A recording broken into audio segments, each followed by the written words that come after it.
A decades-long search for answers and closure. Pretty devastating for us, and I've had no real closure. It's been nearly 50 years since Gary Lasky's uncle was murdered. On St. Patrick's Day in 1978, 16-year-old Gary was watching TV at his grandparents' house, waiting for his Uncle Keith to join the family for dinner.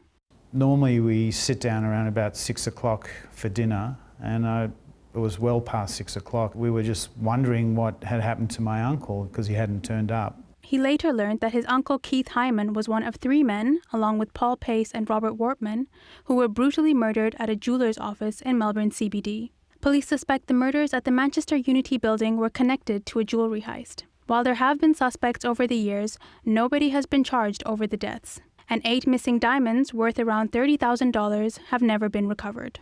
It was a very miserable time for us. And my parents... Mr. Hyman's sister Elaine Kovkin says her brother's violent death split the family. My mum always said if anyone asked when my father died, she always gave the date when Keith died. Keith Hyman was a computer programmer who was working for a diamond wholesaler at the time of his death. I was doing a favour for a friend, and the consequences were tragic. But many parts of that day remain a mystery to Mr. Hyman's family. And that's really all we know. We don't have much more information except for what's in the newspapers, I suppose, from that time. Gary and his mother Elaine are now calling on Victoria Police to launch a fresh public appeal for information.